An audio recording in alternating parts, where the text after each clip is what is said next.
በኢትዮጵያ ዘላቂ እድገትና ብልጽግና እንዲሁም ኢኮኖሚያዊ ልዕልናን ለማረጋገጥ ሁለንተናዊ ሰላም እጅግ ወሳኝም ነው።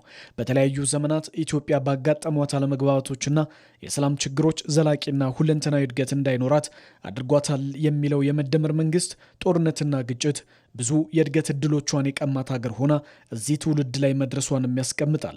ይህም በኢትዮጵያ ከድህነቷ ለሚያተርፉ አካላት ለጣልቃ ገብነታቸው ምቹ ሁኔታንም ሲፈጥርም ቆይቷል።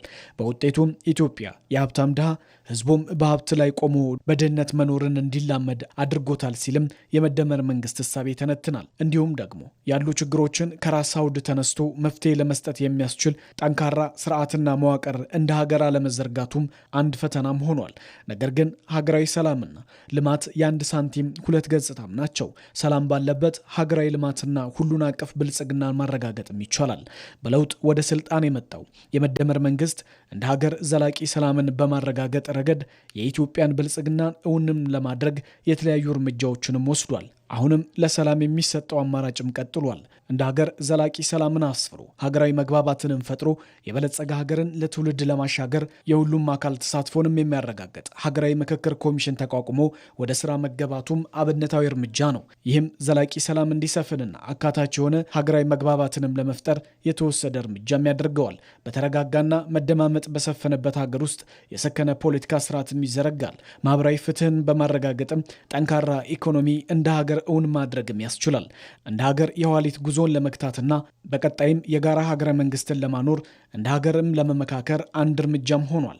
ሰላምን ለማጽናት የጋራ የሆነች ሀገርንም ለመገንባት ጥረቶችን ማጠናከር የግድ ስለመሆኑም ብዙዎች የሚጋሩትም ድምፅ ነው። በሀገሪቱ ላይ ወደኋላ የቀሩ ሰላምን ጎታች ጉዳዮች ማስቀረት መቻል። ከዚህ ዋናነት የሚጠቀሰው አሁን የጀመርነውና ለመቋጨት እያሰብን ያለነው የምክክር ኮሚሽን ነው። የምንመካከረው በዋናነት ሰላማችንን እንዴት እናስጠብቃለን፣ ከሰላማችንን ካስጠብቅን ደግሞ በጋራ እንዴት እንለማለን፣ እንደገና በልማት ደግሞ ወደ ኋላ ቀሩትን እንዴት እንደግፋለን እያል ሰላማችንን በደንብ መጠበቅ አለብን ማለት ነው። አፍራሽ ኃይሎች አሉ። ለኢትዮጵያ ደግሞ የረጅም ጊዜ የቆዩ ለኢትዮጵያ መልካም የሚያስቡ አገሮችም ከውስጥም ከውጭም አሉና ስለዚህ ሰላማችንን ከተጠበቀ በደንብ እንደምንለማ እንደምንበለጽግ በአፍሪካም ብሎ በዓለም ተምሳሌት እንደምንሆን ስለሚያውቁ ተቀናቃኞቻችን ጭምር ሰላም የሚነሱ ነገሮችን በዛም በዚህም ይልካል። ጠንካራ ሀገረ መንግስት እውን በማድረግ ተወዳዳሪና ተጽዕኖ ፈጣሪ ትውልድም ለመገንባት ተቋማት የሰላም ግንባታን ታሳቢ ማድረግም ይገባቸዋል። የጋራ ትርክትና እውነትንም በማስቀደም ለቀጣይ ሰላምና ብልጽግና መስራትም መሰረታዊ ጉዳይም ነው። ሰላማዊ ሂደቶች፣ ሰላማዊ ትርክቶች፣ የወል የሆኑ እውነቶች፣ የወል የሆኑ ጀግኖች ስናፈራ እና ተቋማቶች በሰላም የታነጹ ተቋማቶች በአሰራርና በፖሊሲ በስትራቴጂያቸው ውስጥ ሰላምን ያካተቱ ተቋማዊ ያደረጉ እነኚህ ተቋማቶች ሲኖሩ አንድ ሀገረ መንግስት ስኬታማ ወይንም ደግሞ ጥሩ ሀገረ መንግስት ነው ማለት እንችላለን።